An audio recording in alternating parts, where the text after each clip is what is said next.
Hi guys, welcome to this video. Today I'm going to be reading Magic Treehouse number 23, Twister on Tuesday by Mary Pope Osborne. I'm going to be reading chapter 1 through 5. Chapter 1, Tuesday. Jack opened his eyes. Sunlight streamed through his window. Tuesday, he whispered. Morgan's note had told him and Annie to come back on the Magic Treehouse. To the Magic Treehouse on Tuesday. He could hardly wait to find out where she was sending them today. Jack scrambled out of bed. He threw on his clothes. He packed his notebook and pencil into his backpack. Then he headed into the hall. Jack bumped into Annie. She was dressed in jeans and a t-shirt. Tuesday, they both whispered. Together they hurried down the stairs. Mom, Dad, we're going out for a few minutes, Jack shouted. Don't you want breakfast first? His dad called from the kitchen. When we get back, said Annie. They rushed out the front door. They ran down their street in the bright summer sunlight.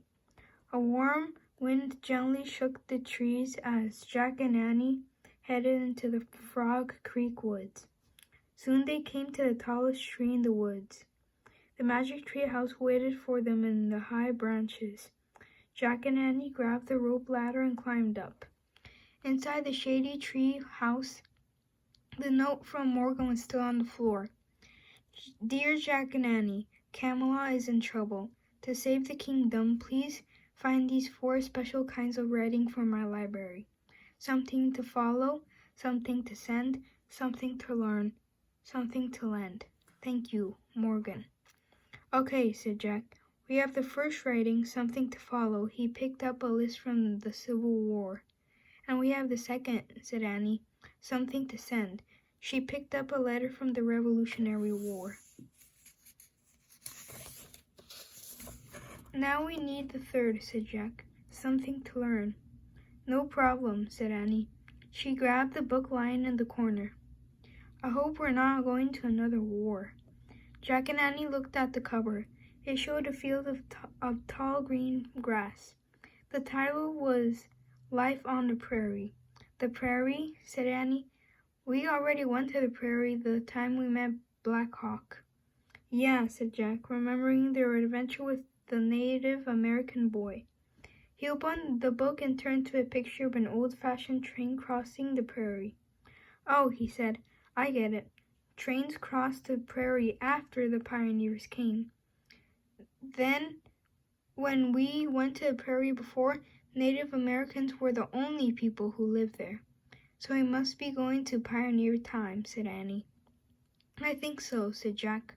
He pointed at the picture that showed the train crossing the prairie. I wish we could go there, he said. The breeze picked up. The wind started to blow. The treehouse started to spin. It spun faster and faster. Then everything was still. Absolutely still.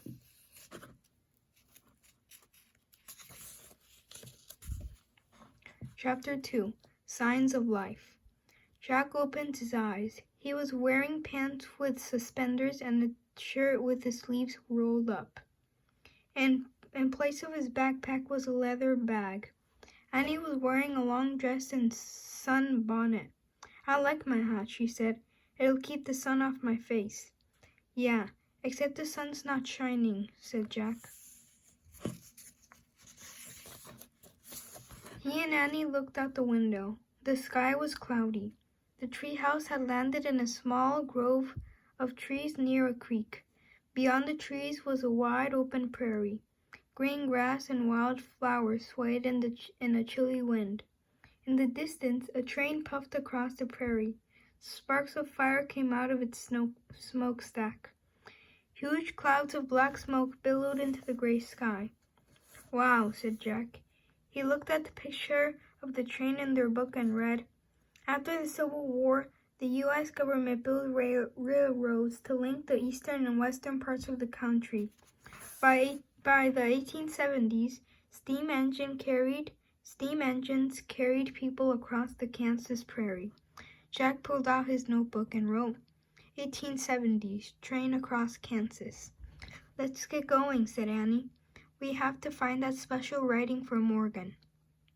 She started down the ladder.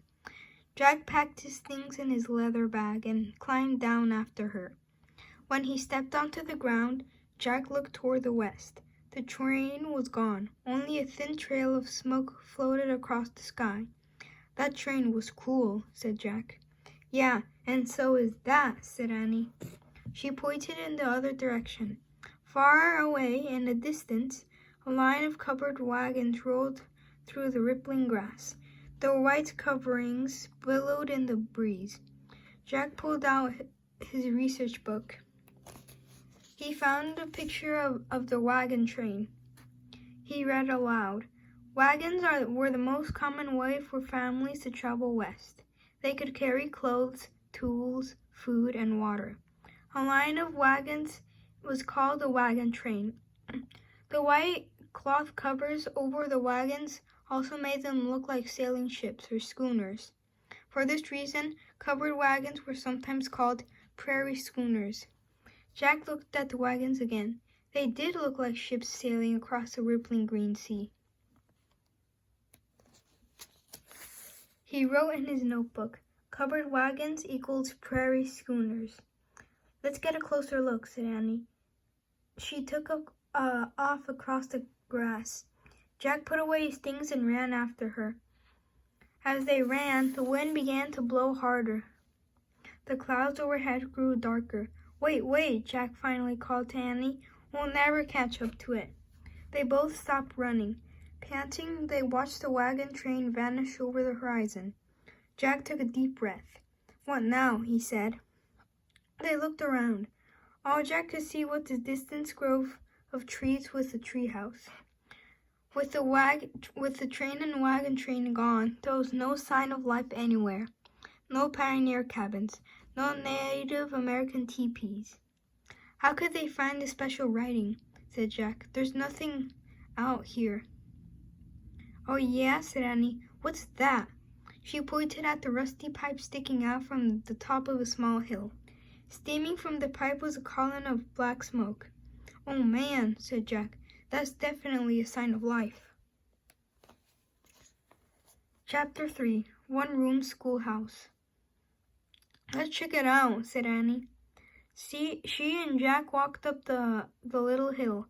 At the top, they saw that the rusty pipe was rising out of a wooden roof. They walked around the other side of the hill. Beneath the wooden roof was a door. The door seemed to open into the hill itself. "What is this?" said Annie. "Let's find out," said Jack. He studied the research book until he found a black and white photograph. The photograph showed the same hill with the door. Jack read aloud. "Since the prairie did not have many trees, wood was hard to find, so pioneers often made their houses out of sawed bricks, which were blocks of earth cut out of the prairie. Sometimes a sod house was dug out of the side of a hill. It was called a dugout." Jack pulled his notebook. He wrote, "Sawed bricks equals blocks of earth. Dugout equals sod house carved out of his hillside." Then Jack read more to Annie. "Tornadoes or twisters are common on the prairie. So many dugouts had storm cellars. A storm cellar was like a rough basement below the ground. During a twister, a storm cellar is the safest place to be." "Wow, maybe we'll see a twister," said Annie. "I hope not," said Jack. Then he read on. "A pioneer family built this dugout for a home. When they moved, the dugout became a schoolhouse. The schoolhouse had only one room. It also had a storm cellar beneath it." Jack quickly wrote, "Some dugouts have storm cellars." "Hey, this is the place," said Annie. Jack looked up from his writing. "What place?" he said. "Where's the best place to find our special writing? Some place to learn?" asked Annie. Jack smiled. "A school," he said. Annie ran to the wooden door and knocked loudly. A moment later, the door creaked open. A girl peeked out. Her hair was in a tight bun, as if she were a grown-up, but she didn't look more than 16 or 17 years old. Hi, I'm Annie, said Annie. This is my brother Jack. The girl opened the door wider. Hello, Jack and Annie, he said. I'm your teacher, Miss Neely. You're the teacher? Said Jack. Miss Neely seemed way too young to be a teacher. Yes, she said, smiling. Come in, you're late. Chapter 4, Reading Lesson. It was warm and dry inside the schoolhouse. Several oil lamps lit the darkness. Class, meet Annie and Jack, the young teacher said. What class? Thought Jack. There were only 3 kids. On one bench sat a small boy and a girl. The boy looked about Annie's age. The girl looked a little younger. On another bench sat a tall boy. He was tough-looking. Welcome to our first day of school, said the young teacher. Today's your very first day, said Annie. Yes, and our first day in this dugout. The family who lived there left for California a week ago, said Miss Neely. Jack and Annie peered around the room. The walls were made of dirt. The floor was made of wood. It was covered by a worn rug. Miss Neely's desk was made from a barrel. A small coal stove was near her desk. A crate held a water jug, chalk, and 2 small blackboards. It's a nice school, Annie said politely. When I read I Survived the Children's Blizzard 1888, the teacher looked mean, but she did not look like this. She did not look like that. And you can see that video if you want. It has 3 parts. Thank you. We're very grateful for it, said Miss Neely. And where do you live?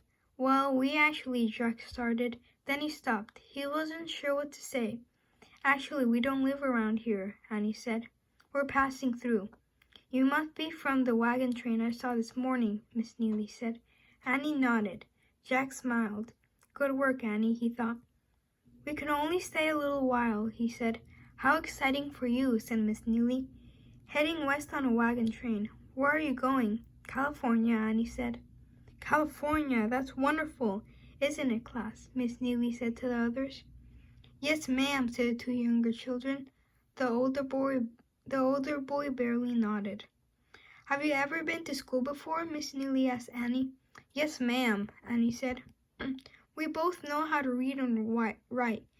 Jack's one of the best readers you'll ever meet. My, isn't that wonderful, class? Said Miss Neely. Yes, ma'am, said the younger children. The other boy gave Jack a scowl. Not exactly the best, Jack said modestly. I love to read, said Miss Neely. I'll read any book I can get my hands on. Me too, said Jack. Then perhaps you'd like to start off our first reading lesson of the school year, said Miss Neely. Sure, said Jack. Sit with Jeb then, Miss Neely said, and Annie, you will sit with Kate and her brother Will. Will and Kate quickly made room for Annie on their bench, but Jeb didn't move over for Jack, not even an inch. Jack barely had room to sit. He took a deep breath and sat at the end of the bench. Miss Neely handed Jack a book. This is our only reader, she said. It's called the McGuffey Reader. Please read the first 2 lines of the poem on page 50.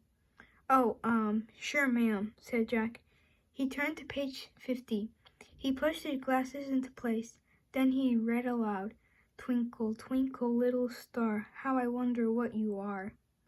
Very good, said Miss Neely. Now pass the reader to Jeb. Jack handed the book to Jeb.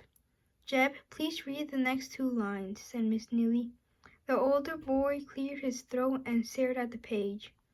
Maybe Jeb can't read, Will said in a kind voice to Miss Neely. Jeb's face got red. Shut up, Will, he muttered. Oh, said Miss Neely. She looked confused. Jack felt sorry for Jeb. He wanted to give him some help. Barely moving his lips, Jack whispered, Up above the world so high, like a diamond. Jeb turned on Jack with an angry look. I don't need your help, he said. Now, Jeb, don't get mad, said Miss Neely. And Jack, you shouldn't give people the answers. I'm sorry, Jack said. Miss Neely sighed and pulled out her pocket watch. She was starting to look tired.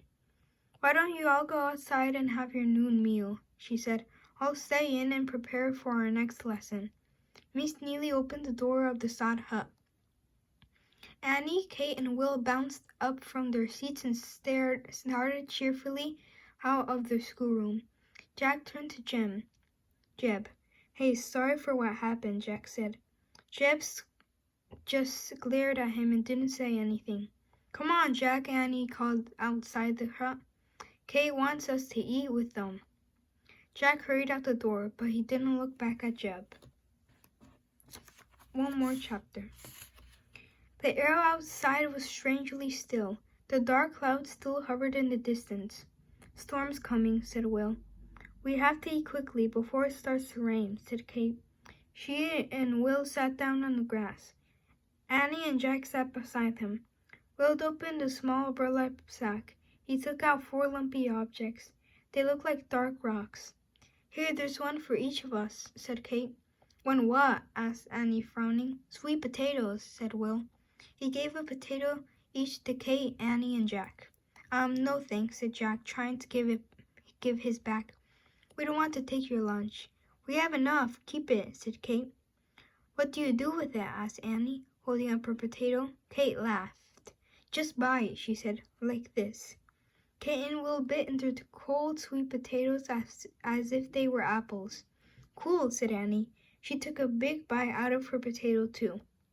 But Jack just held on to his. He didn't quite feel like eating the cold brown potato. Out of the corner of his eye, he saw Jeb sitting by himself.